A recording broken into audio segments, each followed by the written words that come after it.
எனது அருமை மாணவ நண்பர்கள் அனைவருக்கும் வணக்கம். நான் உங்கள் பொன்வேல் பாண்டியன்.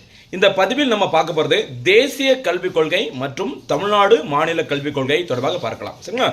இந்தியாவில் சுதந்திரம் பெற்ற பிறகு முதல் முறையாக தேசிய கல்விக் கொள்கை உருவாக்குவதற்கு 1964ஆம் ஆண்டு அன்று DS கோத்தாரி தலைமையிலான குழு உருவாக்கப்பட்டது. அதனைத் தொடர்ந்து 1968ஆம் ஆண்டில் முதல் தேசிய கல்விக் கொள்கை வெளியிடப்பட்டது. ஓகேவா? அதுக்கப்புறம் 68 சொன்னோம்ல, 68 மாத்தி போட்டா 86. 1986ஆம் ஆண்டு அன்று மத்திய அரசானது இரண்டாவது தேசிய கல்விக் கொள்கையை வெளியிட்டிருந்தாங்க.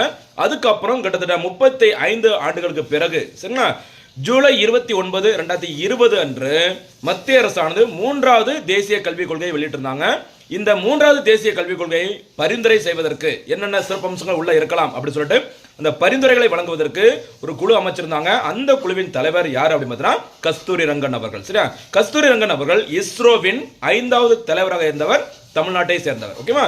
இவருடைய பரிந்துரையின் அடிப்படையில் தான் மூன்றாவது தேசிய கல்விக் கொள்கை வெளியிடப்பட்டது. இதுதான் மத்திய அரசின் 3 தேசிய கல்விக் கொள்கைகள். இந்த மூன்றாவது தேசிய கல்விக் கொள்கை எங்களுக்கு பிடிக்கல அப்படின்னு சொல்லிட்டு தமிழ்நாடு அரசு மாநில கல்விக் கொள்கையை தனியா உருவாக்கிக்கிறோம் அப்படின்னு சொல்லிட்டு அந்த மாநில கல்விக் கொள்கை உருவாக்குவதற்கு தேவையான பரிந்துரைகளை வழங்குவதற்கு ஒரு கமிட்டி போட்டிருந்தாங்க. அந்த கமிட்டியின் தலைவர் யார் அப்படின்னு பார்த்தீங்கன்னா தா முருகேசன் அவர்கள். இதுதான் தேசிய மற்றும் மாநில அளவிலான அந்த கல்விக் கொள்கை. இது தொடர்பாக விரிவாக நம்ம வீடியோஸை பார்க்கலாம். இந்த பதிவிற்கான கேள்வி: மூன்றாவது தேசிய கல்விக் கொள்கை எப்போது வெளியிடப்பட்டது?